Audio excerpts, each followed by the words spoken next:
Halo semua, apa kabarnya? Semoga semuanya selalu sehat.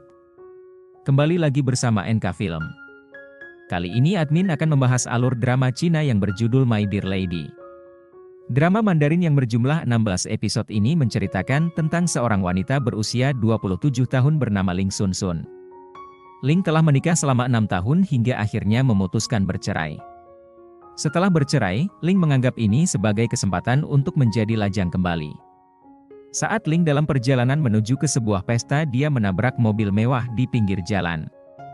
Pemilik mobil yang bernama Cheng Li langsung meminta ganti rugi kepada Ling.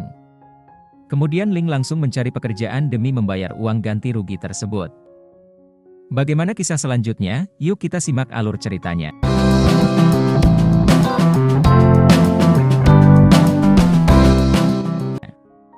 Cerita dimulai dengan seorang wanita primadona di salah satu universitas bergengsi yang bernama Ling. Tak hanya cantik, Ling juga pintar dan baik hati. Semua keberuntungan di dunia ini rasa-rasanya hanya miliknya seorang. Ling dinikahi oleh seorang pria tampan dan mempunyai anak yang ganteng.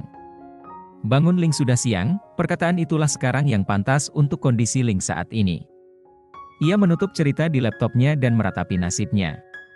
Sekarang ia hanya seorang wanita janda beranak satu dengan penampilan yang begitu cupu. Mirisnya lagi, ternyata suaminya berselingkuh dan membawa anak semata wayangnya pergi, diperparah lagi dengan Ling yang tidak punya tempat tinggal. Sekarang ia numpang di rumah temannya yang bernama Shou Guan. Sehari-hari Ling terus berusaha mencari pekerjaan. Tak terhitung lamaran yang sudah ia sebarkan ke berbagai perusahaan, dan alasan Ling sulit mendapatkan pekerjaan karena ia yang tak punya pengalaman kerja. Tapi untuk bisa bertahan hidup dan mendapatkan anaknya kembali, Ling bertekad dan tak mau menyerah. Suatu hari Ling berkendara menuju sebuah pesta. Di perjalanan tanpa sengaja ia menabrak mobil mewah di pinggir jalan. Tentu saja sang pemilik mobil mewah tersebut minta ganti rugi yang cukup besar yang tak mungkin Ling penuhi.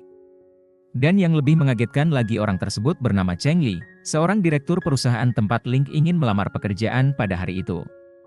Keesokan harinya Ling sudah bersiap untuk melakukan wawancara kerja di perusahaan Cheng Li. Ternyata sang direktur yang kaya dan ganteng tersebut sedang mencari asisten pribadi yang siaga 24 jam dan bisa melayaninya baik di rumah maupun di kantor.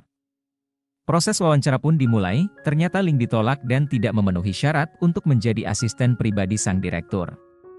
Tapi Ling tak mau menyerah begitu saja, ia terus saja mendesak Cheng Li. Ling pun berjanji akan bekerja dengan baik melayani sang direktur sekaligus untuk mengangsur utangnya, tapi Cheng Li tetap saja tidak luluh dengan alasan yang Ling berikan. Tak patah semangat, keesokan harinya Ling kembali lagi ke perusahaan tersebut dan terus saja memohon agar ia diterima, yang akhirnya membuat Cheng Li luluh dan menerimanya bekerja. Ling pun mulai melakukan tugasnya yang kadang membuat Cheng Li sedikit kesal. Di rumah temannya, Shou Guan sedikit kaget dan iri karena semudah itu Ling diterima sebagai asisten pribadi direktur kaya raya dari sebuah perusahaan terkenal. Tapi Shou Guan juga memberikan semangat kepada Ling walaupun sang direktur banyak dikelilingi wanita cantik, tapi bisa saja suatu hari nanti ia menyukai Ling. Keesokan harinya Ling diberi arahan dan mencatatnya tentang apa saja kegiatan dan aktivitas serta kebiasaan sang direktur setiap hari, tak lupa juga mengenai makanan kesukaannya. Di hari pertama bekerja, Cheng Li sedikit kesal, bagaimana tidak kepalanya sampai benjol gara-gara Ling yang tidak pas membawa mobilnya. Tapi Ling sedikit merasa senang karena kopi buatannya disukai oleh sang direktur. Di kantor Ling bekerja dengan cekatan dan profesional. Apa yang diperintahkan bosnya dikerjakan dengan baik dan tepat waktu. Saat itu dengan berat hati ia harus menandatangani surat kontrak kerja, menyatakan bahwa ia adalah seorang gadis single karena jabatan yang ia pegang adalah asisten direktur. Saat itu ia terbayang akan anaknya yang telah dibawa pergi oleh mantan suaminya. Beberapa hari kemudian saat Ling makan bersama temannya, ia mendapatkan panggilan dari bosnya untuk mempersiapkan acara pesta di rumahnya nanti malam, sekaligus melayani para tamu. Saat pesta berlangsung, temannya Cheng Li yang bernama Mike melihat Ling yang katanya cupu.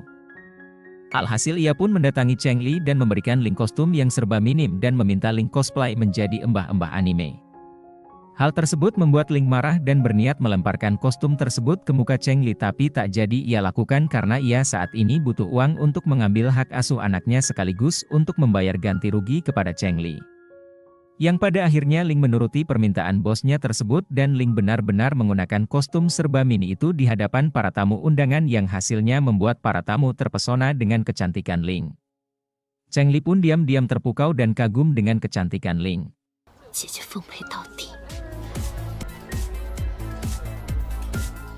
Kekagumannya itu tak diungkapkan Cheng Li, ia malah mengomel meminta Ling paginya membersihkan rumahnya setelah pesta berakhir. Dan gara-gara itu ditambah dengan hujan-hujanan saat mengantarkan Ling ke kantor karena mobilnya yang mogok membuat Ling jatuh sakit.